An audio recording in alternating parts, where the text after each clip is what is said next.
Yeah, it's amazing the people that you can meet in this world. There's only 6 degrees of separation, but it's amazing.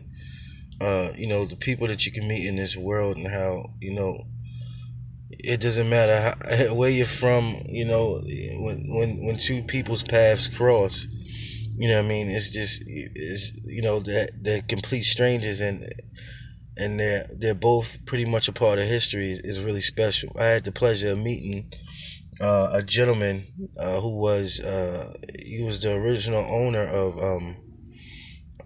Razor's Edge Glory Boy, and ironically enough, in my dog's pedigree, he's heavily line bred with Glory Boy. I think he's like 5 or 6 times Glory Boy. Deep back in his pedigree, but it's ironic enough when I was walking my boy when he was maybe even almost a year old. I was walking my dog down my block, and this guy ran up on me. He said his name was Nice. That's what he said. His name was Nice, and he was talking. I told him, he asked me what kind of blood my boy was, and I told him, and he said, "Oh yeah, I was the original owner of Glory Boy.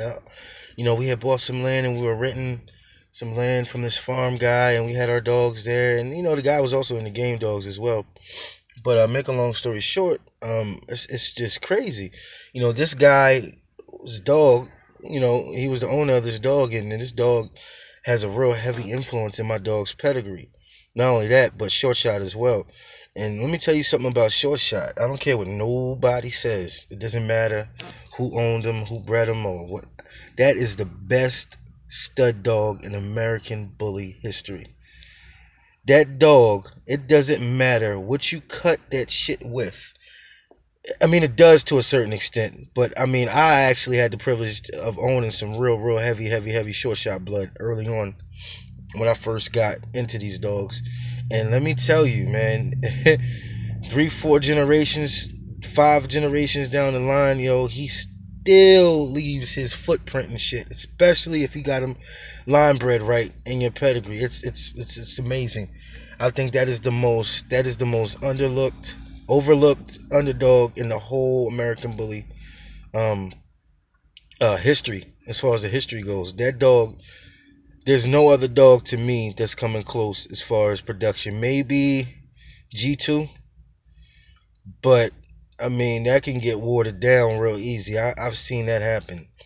The way as though it goes from looking like him to it goes to looking like a Boston Staffordshire Terrier mix. I've seen that shit.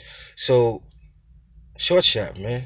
And like I said, I had the pleasure of meeting the original owner of Glory Boy.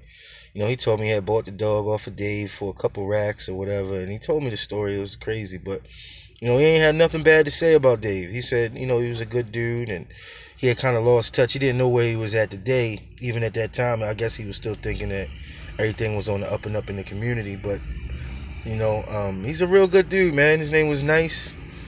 Everything he said was spot on. He knew his shit. He knew his shit to the T. So I knew he wasn't lying to me. But yeah, he's a good dude, man. And ironically enough, he had a dog that looked just like my boy Sosa. So what's the odds of that, ladies and gentlemen? Puppies go missing all the time. I'll let you do the math. Y'all have a blessed one.